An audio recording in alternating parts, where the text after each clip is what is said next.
오늘 이 시간 함께 나눌 말씀은 마태복음 26장 57절로부터 68절까지 말씀입니다.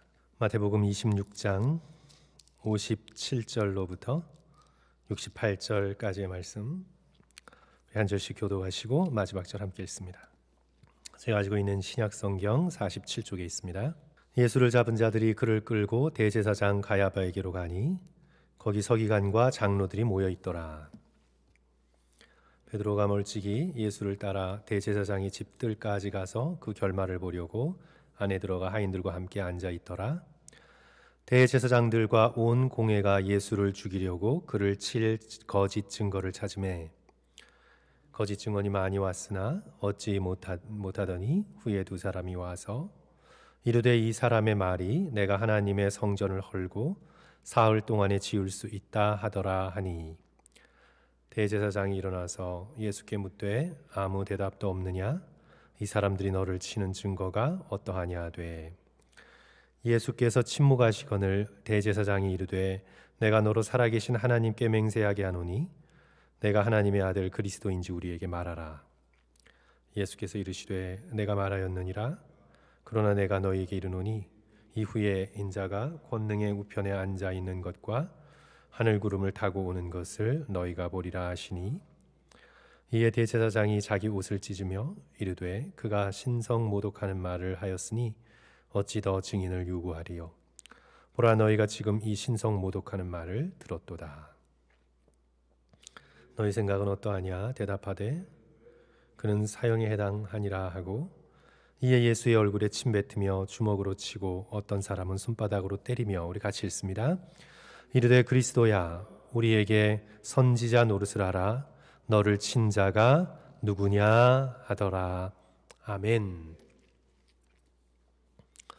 오늘 본문의 말씀을 세상적인 관점에서만 보자면 종교 재판을 받고 있는 시골 출신 나사렛 출신 선지자의 그런 이야기입니다. 그런데 우리가 이제 세상적 관점이 아니라 신앙적 관점에서 보자면 이 말씀은 인간에게 재판을 받고 있는 하나님을 우리에게 보여줍니다.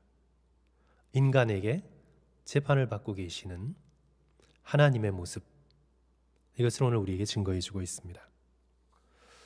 성경을 보시면 악인들이 의인을 재판한, 심판한 장면들이 여럿 나옵니다.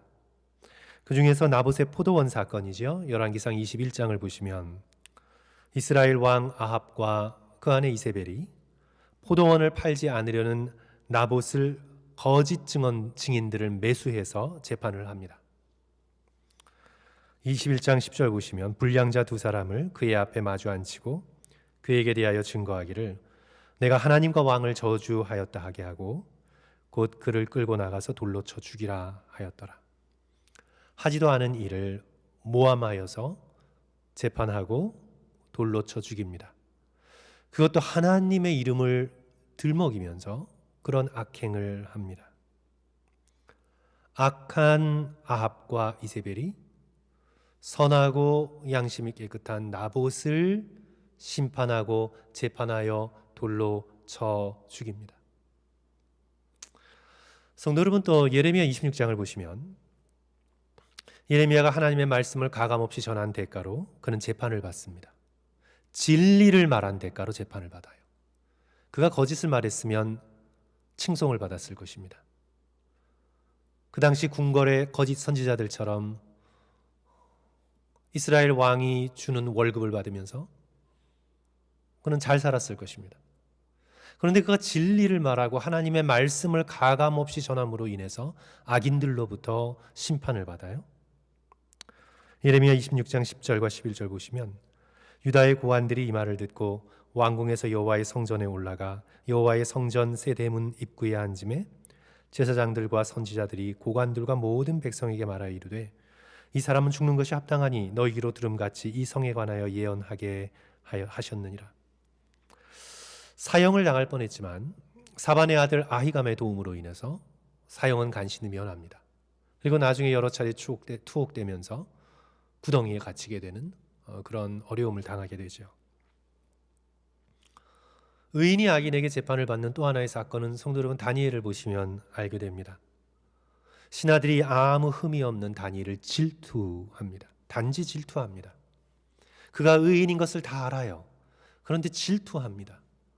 왕 다리오가 다니엘을 총애하는 것을 알고 질투하여서 조서를 발표하게 하고 몰래 숨어서 다니엘이 기도하는 것을 엿보다가 고발합니다. 그리고 사형을 언도합니다.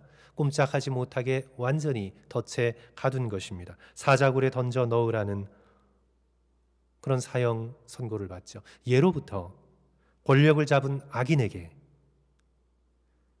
불의한 재판으로 정죄당한 의인의 여러 사건들이 있었습니다. 이런 악한 심판의 클라이막스가 바로 여기 오늘 저와 여러분이 함께 읽은 예수님을 재판하는 가야바의 법정이고, 그리고 마지막 사형이 언도되는 빌라도의 법정입니다. 이것이 오늘 본문의 말씀이죠. 성도 여러분, 이것은 The Great Irony입니다. 어마어마한 아이러니입니다. 악한 인간이 하나님의 아들로 오신 예수 그리스도를 심판합니다. 머리끝부터 발끝까지 악으로 가득 찬 인간이 머리끝부터 발끝까지 악은 한 점도 찾아볼 수 없는 하나님의 아들 순결하신 어린 양 메시아 예수 그리스도를 심판합니다. 그런데 성도 여러분, 이제 이것을 잘 보셔야 돼요. 인간이 예수 그리스도를 심판하는 것 같지만 누가 보고 계십니까? 하늘에서 성부 하나님께서 보고 계십니다.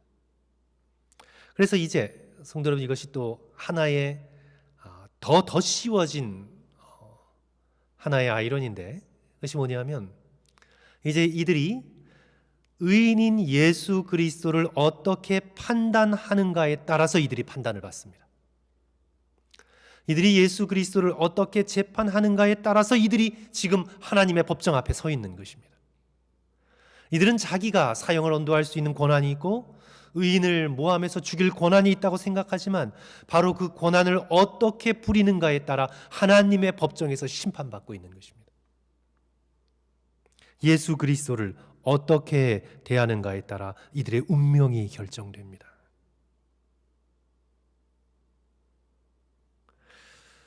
성도 여러분, 우리는 나름대로 우리의 마음에서 예수님을 심판합니다.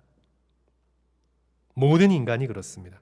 예수 그리스도께서 어떤 분이신가, 누구이신가, 나름대로 예수 그리스도에 대한 판단이 우리 마음속에 섰습니다.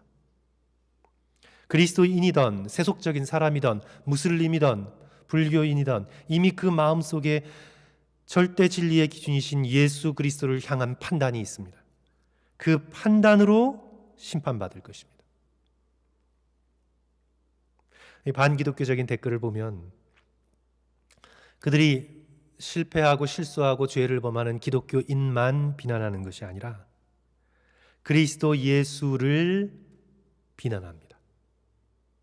예수 그리스도를 향한 온갖 모욕적인 언사로 예수 그리스도를 비난합니다. 우리 모든 인간은 예수님을 어떻게 판단하는가에 따라 판단받게 되어 있습니다. 그래서 이 질문은 단지 제자들만을 향할 질문이 아니죠. 너희들은 나를 누구라고 생각하느냐? 이제 오늘 이 본문의 종교 지도자들은 예수님을 누구라고 생각하나요? 신성모독자라고 생각하죠. 그것에 따라 그들이 판단을 받을 것입니다. 이제 오늘 본문의 말씀의 흐름은요, 이 종교 지도자들이 예수님을 어떻게 재판할 것인가, 적어도 공정하게 할 것인가, 아니면 불의하게 할 것인가.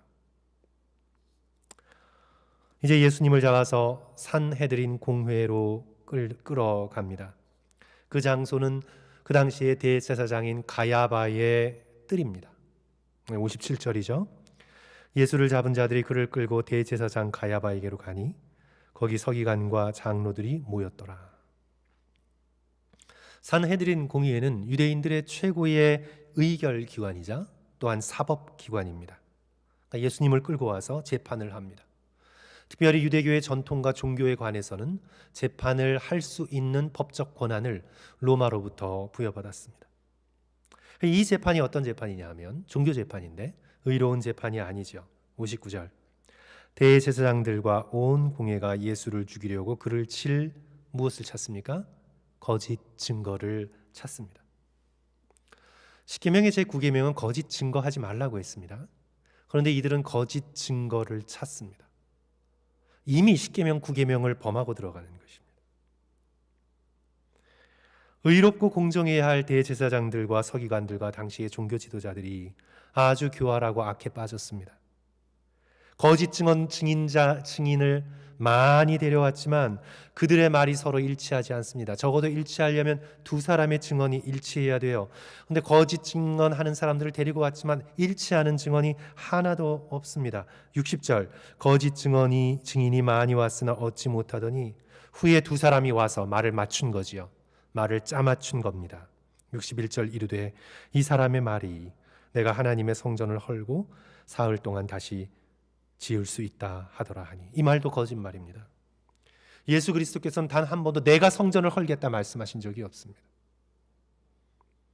이 성전을 헐라 내가 사흘 만에 일으키리라, 당신의 육신이 성전으로 일으켜 세움을 받으리라는 예수 그리스도의 부활에 대한 예언을 비유적으로 말씀하셨지, 예수 그리스도께서 이 성전을 모독해서 이것을 헐어버려라 말씀하신 적이 없습니다. 이들은 말꼬리를 잡고 꼬투리를 잡아서 성전을 모독하고 하나님을 모독했다고 예수 그리스도를 정죄하여 죽이려고 계획했습니다. 이건 계획된 살인입니다. 그런데 성도 여러분, 대제사장들이 왜 예수님을 죽이려고 들었을까요? 예수님으로 인해 자기들이 누리고 있는 특권이 위협받는다고 여겼기 때문입니다. 이 대제사장들은 자기의 수입이 있었는데 그 수입은요, 성전을 중심으로 성전세를 걷어들이는 것이었습니다.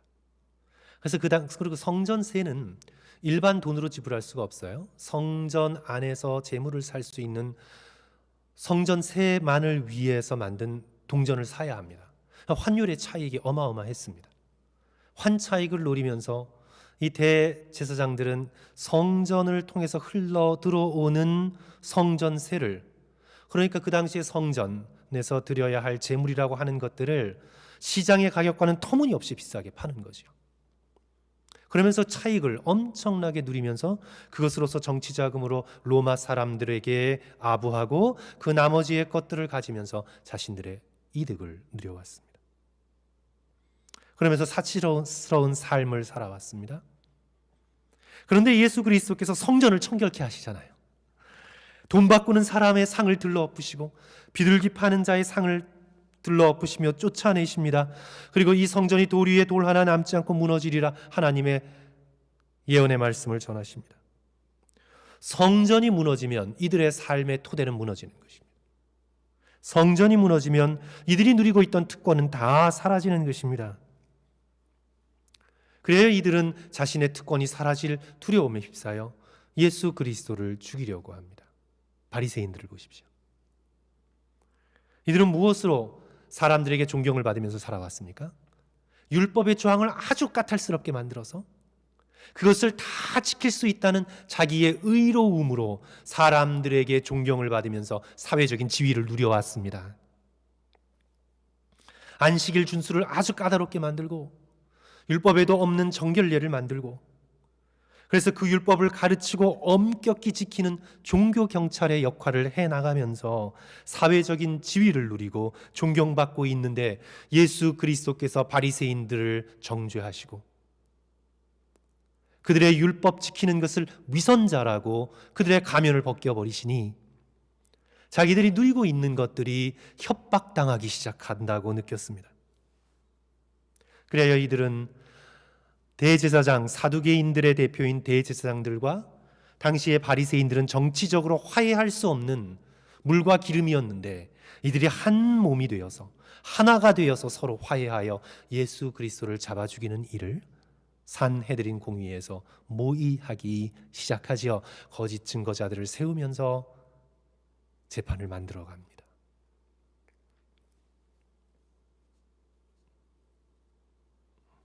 사내들인 공의에 로마 밑에서 로마 정권과 협력하여 자기들의 특권을 유지하고 있는데, 메시아라는 자가 일어나 로마와 대립하면 로마 황제가 자기들에게 책임을 물을 것이 뻔하니 크게 번지기 전에 미리 메시아 운동의 싹을 잘라야 했습니다. 이들은 유대민족의 진정한 독립을 원하지 않았습니다. 우리나라도 그랬죠. 우리나라도 일제시대 때 일본에 부역하여 호의호식하고 있는 사람들은 대한 독립을 원하지 않았습니다. 민족의 회복보다 자기의 가문의 부귀와 영화가 먼저였습니다. 이런 사람들은 진리를 마주할 수 있는 능력이 없습니다. 이런 사람들은 진리의 모습으로 다가오시는 예수 그리스도 앞에 자기의 거짓의 옷을 벗고 그 앞에 나가 엎드리며 진리가 가져다 주는 놀라운 구원과 자유를 갈망할 수가 없습니다. 거짓으로 덕지덕지 칠해진 삶이 너무나 오래되었기 때문에 예수 그리스도를 진리로 오신 주님을 죽이게 되죠. 성도 여러분, 개인도 마찬가지입니다. 제가 성도들께 한두 번 예를 들어서 말씀드린 적이 있었는데, 저의 목회 경험 가운데 이런 가정이 있었어요. 어머니와 아들은 정말 열심히 신앙생활을 합니다. 근데 남자분은 안 믿어요. 남편, 아버지는 안 믿어요. 근데 그냥 안 믿는 정도가 아니라 이 무신론자인 리처드 더킨슨이라고 하는 무신론자에게 아주 깊이 빠져 있어요. 그냥 요리조리 모든 핑계를 대고 안 믿을 구실을 찾는 거예요. 그래서 이제 이분을 설득시키기 위해서 이제 그 아내 되신 집사님이 너무나 그런 대화를 하기를 원하셔서 올해 이분과 함께 여러 가지 대화를 나누면서 저는 이분의 종교를 알게 됐습니다. 스스로는 무신론자라고 해요. 근데 저는 깊은 대화 속에서 이분이 섬기고 있는 신을 보았습니다. 돈입니다. 이분은 무신론자가 아니에요. 만몬을 신으로 섬기고 있는 거예요. 돈이 하나님이에요, 자기에게. 돈에 마음이 완전히 붙들려 있습니다. 아내가 돈 쓰는 것 하나하나까지 감시합니다. 사랑하는 성도 여러분, 세상에 무종교인은 없습니다. 다 나름대로의 종교가 있습니다. 잘 살펴보세요. 예수님 안 믿고 하나님 안 믿는 사람 다른 것을 믿게 돼 있어요. 무종교인은 세상에 없습니다. 자신의 직업적인 성공, 자신의 어떤 성취, 자신의 성적인 쾌락, 자기 자신의 그럴듯한 이미지, 자식, 가정, 사람들의 인기, 돈, 부동산, 보석, 자기의 건강, 다 자기가 붙들고 사는 작은 신들이 있습니다. 이 세상에 무종교인은 없습니다. 예수님 당시의 대제사장들을 비롯한 종교인들은요, 자기 특권, 하나님의 이름은 빙자를 했지만 그들이 결국은 붙들고 있었던 자기들의 신은 자기의 privilege, 특권, 그리고 자기 가문의 성공, 그리고 self-righteousness, 자기의 의로움이라는 우상을 섬기고 있었습니다. 그래서 참 하나님으로 우리에게 오신 예수 그리스도를 섬기지 못합니다. 그리고 그 예수 그리스도를 죽입니다. 도스토옙스키의 소설 까라마조프 형제들, 굉장히 긴 소설이죠. 러시아 문학사에 있어서의 최고의 걸작입니다. 우리 러시아가 소련 공산주의로 7, 80년 기독교를 말살시키고 성경을 없애고 종교를 없애려고 했지만, 왜 기독교가, 소련 공산주의가 끝나고 난 다음에 러시아 정교회가, 기독교가 사라지지 않았잖아요. 왜 그랬냐라고 얘기할 때 그들이 성경은 없애려고 노력했지만 톨스토이와 도스토옙스키는 없애질 못했어요. 이들의 작품을 통해서 기독교의 놀라운 빛나는 복음의 정신이 대중들에게 읽혀졌고 보존되어 왔다는 뜻이죠. 이 도스토옙스키의 카라마조프 형제들에서 아주 유명한 대신문관의 이야기가 그 카라마조프 형제들 중간에 나와요. 이제 카라마조프 형제들에서 그 형제들인데 그 둘째 형인 이반이 무신론자를 대표하거든요. 이 이반이 주인공이자 가장 예수 그리스도를 닮은 자로 등장하는 알료샤라는 막내 동생에게 들려주는 이야기예요. 그 이야기가 어떤 얘기냐면, 이건 이야기입니다. 예수께서 종교 재판이 극심하던 중세 때에 세빌리아라는 중세의 도시에 재림하십니다. 이야기예요, 이야기. 재림을 하십니다. 그리고는 성경의 시대와 똑같이 성직자들의 잘못을 지적하고, 그러니까 그때는 바리새인들과 서기관들이었지만 이제 기독교의 러시아 정교회 안에서 정교회 주교들의 잘못을 지적하고, 기독교인들이 바리새인처럼 살아왔던 그 모든 것들을 지적하며 회개를 촉구하시고, 복음서에 나오시며 설교하셨듯이 그렇게 설교하시고, 사회의 주변부에 맴돌던 버림받던 병자들을 찾아가 그들을 위로하고 빵으로 먹이고 하나님 나라를 선포하고, 그러다가 대신문관에게 체포되어서 신문을 받습니다. 이야기인데 굉장히 설득력이 있어요. 정교회의 대주교가 어느 날 밤 감옥에 갇혀 있는 재림 예수를 찾아가 이렇게 부탁을 합니다. 나는 당신이 재림 예수라는 것을 잘 알고 있어. 하지만 우리 정교회는 더 이상 당신이 필요 없어.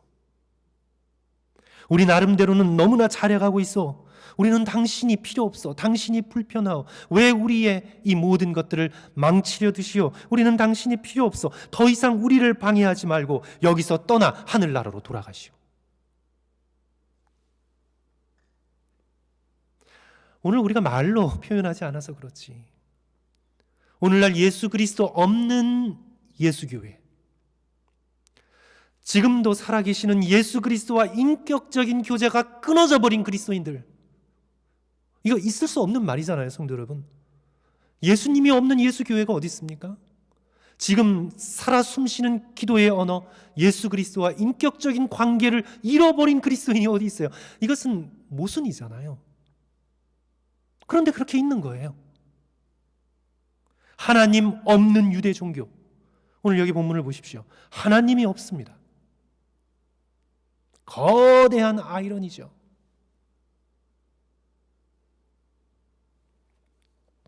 여기서 예수 그리스도께서 침묵을 깨시고 당신의 정체를 밝히십니다.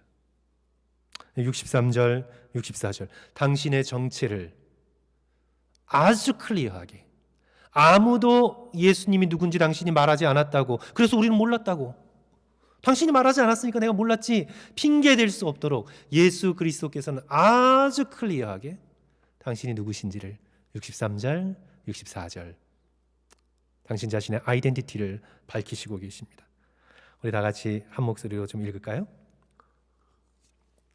슬라이드 참조하셔서 우리 성도들께서 한 목소리로 읽습니다. 시작. 예수께서 침묵하시거늘 대제사장이 이르되 내가 너로 살아계신 하나님께 맹세하게 하노니 내가 하나님의 아들 그리스도인지 우리에게 말하라. 예수께서 이르시되 내가 말하였느니라. 그러나 내가 너희에게 이르노니 이후에 인자가 권능의 우편에 앉아 있는 것과 하늘 구름을 타고 오는 것을 너희가 보리라 하시니. 오늘 본문에 이제 잠깐 이렇게 플래시라이트처럼 등장하고 있는 베드로와 대비되죠. 이제 베드로는 잠깐 있다가 자신의 정체를 부인할 거예요.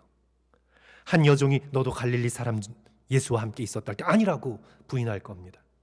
다른 여종이 말할 때도 나는 그 사람을 알지 못하노라 부인합니다. 마지막 쫓아오면서 말하는 하인 앞에서도 예수 그리스도를 저주하며 맹세하여 부인합니다. 자기가 누구인지를 부인합니다. 그러나 여기 가야바의 법정에서 예수님께서는 당신의 정체를 너무나 명확하게 밝히십니다. 당신께서 다시 오실 메시아이심을 공포하십니다. 가야바가 하나님의 이름으로 맹세하게 하죠. 그에게 있어서 하나님의 이름은 자기의 특권을 유지하기 위한 수단일 뿐입니다. 하나님의 이름으로 거짓 증거를 찾고 하나님의 이름으로 맹세하게 하고 하나님의 이름으로 하나님의 아들 예수 그리스도를 신성모독이라고 십자가에 못 박아야 된다고 언도합니다. 그에게 있어서 하나님의 이름은 정의와 의로움과 공평과 정직과는 아무 상관이 없습니다. 자기의 특권, 자기의 정권, 이것에만 관계가 있습니다. 가야바가 하나님의 이름으로 맹세하여 하나님의 이름을 더럽히죠. 하나님의 이름으로 거짓 증거하고 맹세하게 하고 죄 없는 자를 죽이려 하고 십계명 3계명, 십계명 6계명, 십계명 8계명을 한꺼번에 다 깨버립니다. 그러면서 묻습니다. 내가 하나님의 아들인지 내게 말하라. 내가 하나님의 아들 그리스도인지 말하라. 내가 말하였느니라 말씀하시면서 예수께서 앞으로 되어질 일에 대하여 이들이 핑계하지 못하도록 분명하게 말씀하십니다. 이 후에는 인자가 권능의 우편에, 여기서 권능, power, 여기서 권능은 하나님의 이름입니다. 절대 권능, 절대적인 파워, 인자가 권능의 우편에 앉아 있는 것과 하늘 구름을 타고 오는 것을 너희가 볼 것이라. 마치 스데반이 본 장면처럼 하나님이 예수 그리스도께서 인자가 하나님의 권능의 우편에 앉아 계신 것, 그리고 구름을 타고 재림하실 것을 지금 여기 있는 너희 모두가 분명하게 볼 것이라. 저와 여러분도 분명하게 볼 것입니다. 그를 찌른 자도 볼 것입니다. 그를 때린 자도 볼 것입니다. 오늘 여기 본문에서 예수 그리스도의 뺨을 때린 자도 그 눈으로 똑똑히 예수 그리스도께서 어떤 분이신지를 보게 될 것입니다. 우리 모든 인간은 예수 그리스도께서 어떤 분이신가를 반드시 보게 될 것입니다. 그때 우리가 예수 그리스도를 사랑과 기대와 소망과 믿음의 눈으로 보느냐, 아니면 공포의 눈으로 만나게 되느냐, 그 차이가 있을 것입니다. 예수 그리스도께서 온 세상과 모든 영혼의 궁극적인 심판자가 되신다고. 여기 모든 이들이 예수 그리스도께서 누구이신지 그의 심판을 피해갈 수가 없을 것이라고. 그래서 그날이 오기 전에 지금 여기서 만왕의 왕 되시는 예수 그리스도께 무릎 꿇고 그를 따르며 그를 경배하는 참 제자가 되라고 그때도 초청하셨고 지금도 살아계셔서 저와 여러분을 향해 초청하고 계시는 것입니다. 제가 C.S. 루이스의 순전한 기독교, 조금 길지만 부분을 제가 성도들께 읽어드리겠습니다. 하나님은 세상을 침공하실 것입니다. 하나님이 드러내놓고 직접 세상에 간섭해야 한다고 말하는 사람들을 보면 정말 그 뜻을 알고나 그런 말을 하는 것인지 궁금해집니다. 그런 일이 일어나는 날은 바로 세상이 끝나는 날입니다. 극작가가 무대 위로 걸어오면 연극은 끝난 것입니다. 하나님은 틀림없이 세상을 침공하실 것입니다. 그때 하나님은 변장하지 않은 모습으로 나타나실 것입니다. 그 모습은 너무나 압도적이어서 피조물들마다 거역할 수 없는 사랑에 뒤덮이든지 아니면 거역할 수 없는 공포에 뒤덮일 것입니다. 그때에야 어느 편에 설 것인지 선택하려 들면 이미 늦습니다. 일어나는 것이 불가능해진 상황에서 엎드리겠다고 말하는 것은 쓸데없는 짓입니다. 그때는 선택의 때가 아닙니다. 그때는 우리가 참으로 어느 편을 선택해 왔는지 드러나는 때이고 우리가 그 사실을 전에도 알았는지 몰랐는지 깨닫게 되는 때입니다. 지금 오늘 이 순간이야말로 옳은 편을 선택할 수 있는 절호의 기회입니다. 하나님이 바로 이 기회를 주시려고 잠시 지체하고 참고 인내하고 계십니다. 하지만 영원히 지체하지 않으실 것입니다. 우리는 지금 이 기회를 잡든지 버리든지 둘 중에 하나를 선택해야 합니다. 지금 예수 그리스도께서 심판주이심에도 불구하고 심판을 당하는 연약한 모습으로, 겸손하신 모습으로, 털 깎는 자 앞에서도 잠잠한 어린 양의 모습으로 이 모든 수욕을 참아내시는 것은 저들에게 기회를 주시는 것입니다. 성도 여러분, 저는 이 부분을 상상하게 되면요, 당시 유대 종교 지도자들이 얼마나 놀라운 특권을 누리고 있었는지, 영적인 특권을 누리고 있었는지 놀라게 됩니다. 사랑하는 성도 여러분, 우리 한번 상상해 볼까요? 자신의 육신의 눈으로 성육하신 예수 그리스도를 지금 만나고 있습니다. 만약 저와 여러분이 이런 특권을 누리게 된다면 얼마나 영광스러울까요? 타임머신이 있다면 그것을 타고 돌아가고 싶지 않으십니까? 예수 그리스도께서 성육신하신 그 모습으로 역사 한가운데에서 발걸음을 떼시며 걸으시며 숨쉬셨던 그 현장 가운데 그리스도의 얼굴을 보고 있다는 이 놀라운 특권. 당시의 대제사장들과 바리새인들과 서기관들과 종교 지도자들은요, 살아계신 예수 그리스도의 눈빛을 마주하고 그 목소리를 듣고 그 살을 만질 수 있는 놀라운 특권을 부여받았습니다. 성육하신 예수님과 동시대를 살아가는 어마어마한 특권을 가지고 세상에 태어나 살고 있었습니다.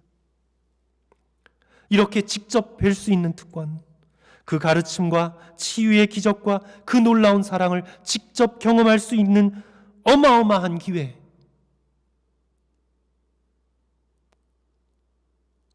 그러나 그들은 그 기회를 헌식짝처럼 던져버립니다. 왜냐하면 그들에게서는 진리보다 자신의 사회적, 경제적, 누리고 있는 특권이 더 중요했기 때문입니다.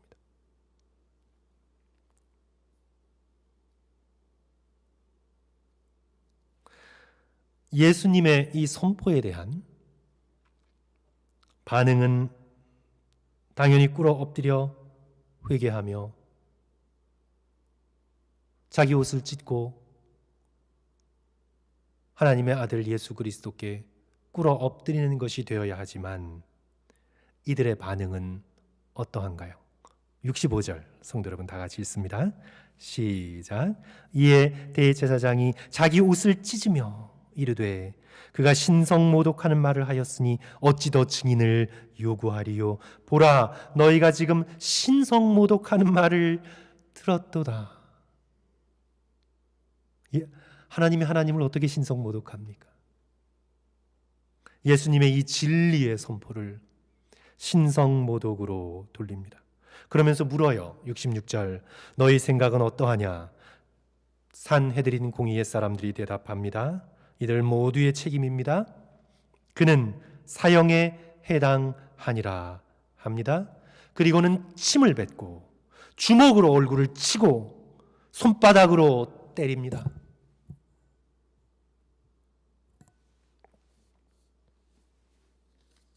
성도 여러분, 누구를 때리는 건 왜 때리죠? 이것은 단지 그냥 뭐 화가 나서 때리는 걸 수도 있지만요, 원래 저렇게 집단적으로 린치를 가하거나 누구를 때리는 건 이런 선언입니다. 너는 아무리 맞아도 대들지 못하는 우리보다 열등한 존재라는 신분 확인을 시켜주기 위해서 폭력을 쓰는 거예요. 이 녀석 한번 맞아봐라 얼마나 아픈가, 그게 아니에요. 그 사람을 때리는 것은 너 자신의 신분을 확인시켜주겠다는 거예요. 왜 이 미국 남부에 노예제도가 있었을 때 이 남부를 중심으로 이 백인들이 흑인 노예들을 묶어놓고 별 잘못을 하지 않는데도 정기적으로 린칭 트리라 그러죠. 묶어놓고 정기적으로 때리잖아요. 백인들이 흑인 노예를. 왜 그랬어요? 그걸 통해서 뭘 확인시켜 주는 겁니까? 우리는 너희를 때리고 심지어 죽일 수 있는 너와 우리는 신분이 다르다. 너는 얻어맞고 터지고 죽게 되어도 꼼짝할 수 없는 노예다. 그러니 절대로 너의 신분을 잊지 말고 대들지 말아라. 신분을 잊지 않도록 됩니다. 요즘은 안 그렇겠죠. 요즘은 군대, 학교 어떤지 모르겠어요. 옛날에 제가 중고등학교 생활을 할 때는요, 선생님들에게 정기적으로 두들겨 맞았습니다. 우리 부목사님들은 어쩐지 모르겠어요. 제가 중고등학교 때는 그랬습니다. 교복 다 입었어야 됐고요. 선배들에게도 얻어맞았어요. 왜 그랬나요? 신분 확인 때문에. 너희들은 우리 밑이다. 절대로 까불지 말아라. 한 번만 까불다가 너희들은 죽사발된다. 이제 이런 신분 확인을 위해서 폭력이 사용되는 거죠. 예수께서 그리스도일 뿐만 아니라 하나님의 오른편에 앉은 성자이심을 선포합니다. 그런데 지금 여기서 폭력을 쓰는 건 웃기지 마라. 너는 절대 그럴 수가 없다. 신분 확인을 위해 침 뱉고 주먹으로 치고 손바닥으로 때리면서 조롱합니다. 68절 이르되 그리스도야 우리에게 선지자 노릇을 하라. 너를 친 자가 누구냐? 예수 그리스도께서 침묵하시며 그 모든 폭력을 다 받아들이십니다. 종이 되십니다. 노예가 되십니다. 아무런 반항 없이 십자가에 매달리십니다. 성도 여러분, 오늘 말씀 결론을 맺습니다. 예수께서 모든 이들에게 가장 약한 자가 되셔서 그들에게 끝까지 기회를 주고 계십니다. 돌이켜 회개하고 하나님 앞에 나와 무릎 꿇어 엎드릴 수 있는 기회를 상한 심지조차 끄지 않으시는 예수 그리스도께서 끝까지 약해지시고 참으시고 인내하시며 얻어맞으시며 기회를 주십니다. 오늘날도 그리스도를 향해 쏟아내는 수많은 반기독교적, 반그리스도적 언어들이 있죠. 하나님께서 다 들으시죠. 모든 대화를 다 듣고 계시는 하나님께서 그들의 마음속에 있는 그런 욕설을 다 들으시고도 그 사람들을 살려두시고 참으시는 이유는 기회를 주시는 겁니다. 돌이키도록, 돌아오도록, 회개하도록 아직 은혜의 문이 열려 있는 겁니다. 예수 그리스도의 오늘 이 본문에서의 침묵은 사랑의 침묵이며 동시에 무서운 침묵입니다. 이런 예수 그리스도를 알아보지 못하고 끝까지 회개를 거부하고 악하게 행하는 모든 자들을 예수 그리스도께서 심판주로 재림하실 때 심판하실 것입니다. 우리 모두는 하나님의 인내의 때를 살고 있습니다. 오래 참으심의 때를 살고 있습니다. 오늘 본문에서 예수님께서 아무것도 하지 않으시는 것 같죠. 왜 저렇게 무력하게 당하고만 계시나? 왜 저렇게 얻어맞고만 계시나? 예수님께서 아무것도 하지 않으시는 것 같아 답답하죠. 오늘날도 동일할 겁니다. 왜 하나님께서 아무것도 하지 않고 계시나? 악인들이 저렇게 설치도록 내버려 두시나? 왜 하나님을 모욕하는 수많은 것들을 한 번에 쓸어버리지 않으시나? 하나님께서 도대체 뭐 하고 계시나? 예나 지금이나 하나님의 침묵과 하나님의 참음에 대하여 우리는 그것이 은혜라는 것을 이해하지 못하고 우리는 끊임없이 불평해 왔습니다. 하나님께서 저와 여러분에게 오늘 이 시대를 살아가는 사람들에게 참고 인내하시며 기회를 주고 계시는 거죠. 오늘 본문에서 이토록 털 깎는 자 앞에서도 잠잠히 모든 수욕을 참아내신 분으로 서 계시지만 그날에 권능의 하나님 우편에서 구름을 타고 온 세상을 그리고 저와 여러분을 심판하실 심판주로 다시 오실 것임을 우리는 확실히 믿어야 합니다. 그래서 지금이 바로 예수 그리스도와 동행해야 할 때고 바로 지금이 우리의 마음을 돌이켜 살아계신 하나님과 인격적인 교제를 맺어가야 할 때고 바로 지금이 이 고난주간을 맞아 겸손의 왕으로 오신 우리 가운데 계신 예수 그리스도를 더욱 사랑해야 될 때입니다. 성도 여러분, 오늘 우리는 여기서 보는 대제사장들과 당시의 유대의 종교인들과는 같지 않는 예수 그리스도를 따르는 참 그리스도인의 모습으로 주님을 보듬어 안고 예수 그리스도께 나아갈 수 있는 저와 여러분 되시기를 주님의 이름으로 간절히 축원합니다. 우리 시간 함께 기도합니다.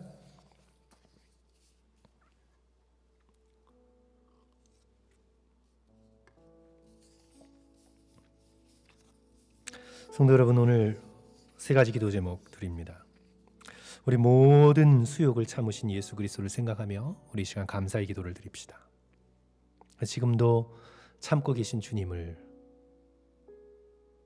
기억하며 감사의 기도를 드립시다. 성도 여러분, 우리 가끔 이런 생각하지 않습니까? 주님, 저희들의 생명을 조금만 더 참아주시고 저희들의 생명의 길이를 조금만 더 연장해 주시고 주의 진노와 우리의 부족함을 꾸짖지 말아주시고 우리에게 조금의 시간만 더 주셔서 우리가 그 시간 동안 회개하고 주를 사랑하고 믿는 자가 될 수 있도록 주여 조금의 시간을 우리에게 더 주소서. 이런 긴박함을 가지고 성도 여러분, 우리를 참으시는 예수 그리스도 주님의 은혜의 때를 깨어서 살아갈 수 있기를 소원합니다.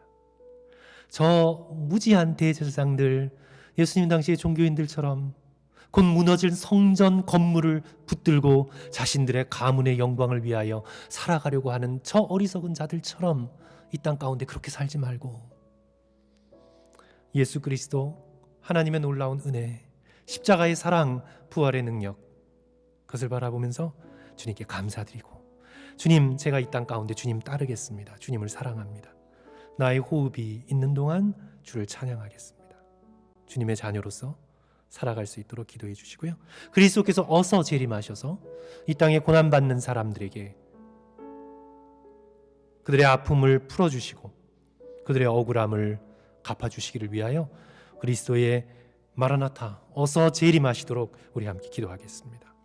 그리고 우리 모두 주님을 기다리며 늘 깨어 기도할 수 있기를 우리 이 시간 함께 기도하면서 성도 여러분, 집에 계시든지 또 우리 건강 허락되시는 성도들께서 성전에 나오시든지 우리 이번 고난주간 새벽 기도로 우리 깨울 수 있도록 또 주님 앞에 결단하면서 우리 이 시간 함께 주여 한번 외치시고 간절한 마음으로 기도합니다. 주여, 사랑과 은혜가 많으신 하나님 아버지, 이 시간 저희들 불러주시고 인도해 주셔서 감사합니다. 주께서 이렇게 오래 참아주시고 얻어맞으시고 아버지여 주님, 그 가운데에서도 주께서 당신 자신이 누구이신지를 핑계내지 못하도록 분명하고 맑고 아버지여 주님 클리어한 부분 우리에게 선포하시고 말씀하시고